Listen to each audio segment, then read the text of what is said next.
Well, Darryl, welcome to Cheltenham. Has this been a quick deal, or has it been ongoing for a week or two? It's been kind of ongoing for the last couple of weeks. Kind of thought maybe last weekend something would get sorted, and then it was Monday night. We maybe thought we'd kind of cracked it then, and I could have played some part in the Bristol City game, but then it kind of dragged on for a few more days. But here now, and happy to be here. What's it the summer been like for an out-of-contract footballer? It's been tough. This is the first time in my career I've been out of contract, so it's been a new experience for me. But I've been luckily enough, I've been able to do a lot of fitness work with one of my old clubs up in Scotland. So I'm fit and ready to go straight into the games, thankfully. So although the Cheltenham boys have done 3 weeks of pre-season, you're not behind them. No, I'm actually ahead. I've been in since the 20th of June, so I've been in for 4 weeks doing fitness work. So I just need games now. So ultimately, why have you signed to come here? To play football. Look at the surface behind us here. It's fantastic surface to play on, and it's it's an opportunity for me to get back in, starting games, playing every week, and hopefully scoring a lot of goals. I mean, looking at the last year, it's been a bit frustrating for you on paper anyway. Yeah, and in reality as well. Went up the road, back up to Scotland to play games. To basically what I've come here to do, to play games. And before I made my debut, I broke my foot, and it just kind of snowballed after that. By the time I was fit again, the manager had been sacked and a new manager come in, so it never really worked out the way I'd hoped last year. But it's a new start for me here. It's a permanent deal, and it's one I'm looking forward to. Through your career, decent goal scoring record. People will know you at Rovers because of your partnership with Ricky Lambert. Yeah, that's right. Yeah, me and Lambo, had a decent partnership a few years back.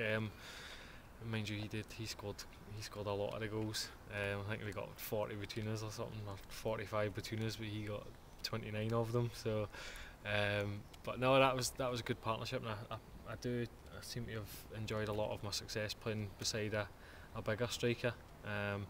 And I think there's a couple of them here, so hopefully I'll be able to strike up a good partnership. So Jeff Goulding will be your supply line potentially?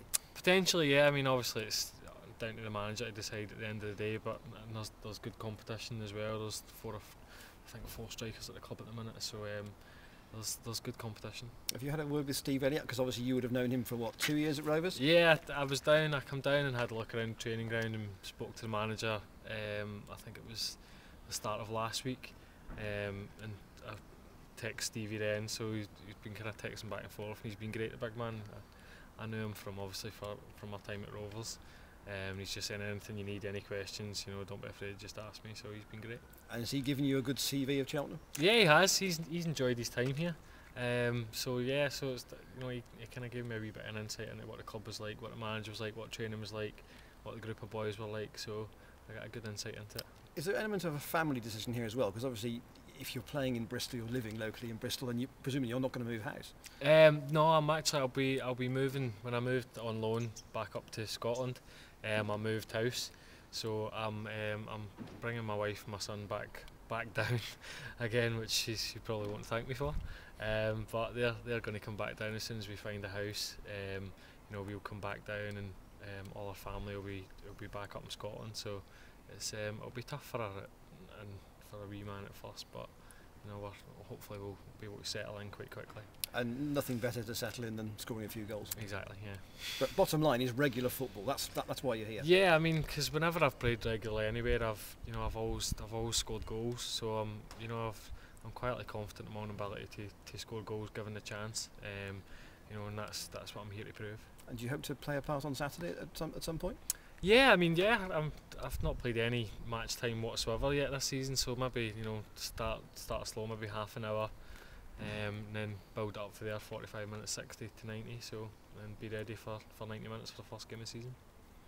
Darryl, were you tempted to stay up in Scotland, because obviously you had a big chunk of last season up there, and if you moved back up there, was it tempting to stay north of the border, or did you always want to come back down and play English football? I was open to both, to be honest.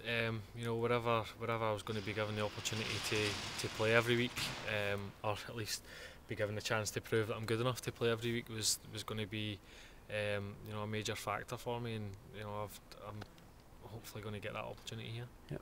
Glasgow Rangers, amazing club to learn your football at. You came through the youth ranks there. What was that like starting out there? That was incredible.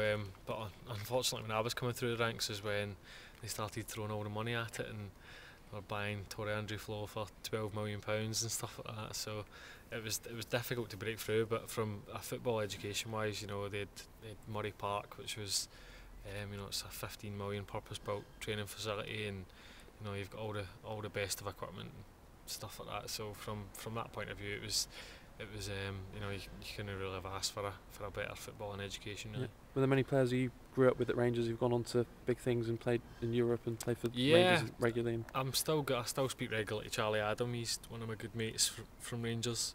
He's obviously just got himself a decent wee move to Liverpool.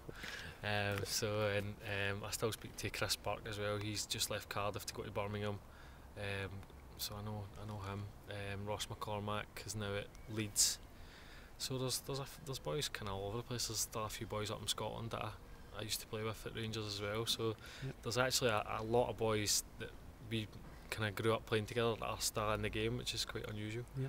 It's only a couple of days before the fans will get to see you play again if they go to Newport, but what would you describe yourself as in terms of what type of player? I'm on the shoulder. I want to play on the shoulder, the last defender. I tend not to try and come too deep and get involved.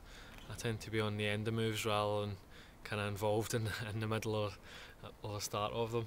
So hopefully, you know, play on the shoulder and get in behind defences. Yeah, when you've had success in this division before with Rovers, obviously you know what it takes to succeed in it. What do you think is the key to doing well in this division? I think winning your home games, and you know, and anything you can pick up away from home's a bonus on top of that. So as long as we're picking up wins here and, you know, as little defeats at home as possible, then, you know, that'll give us a good chance. Yeah, brilliant.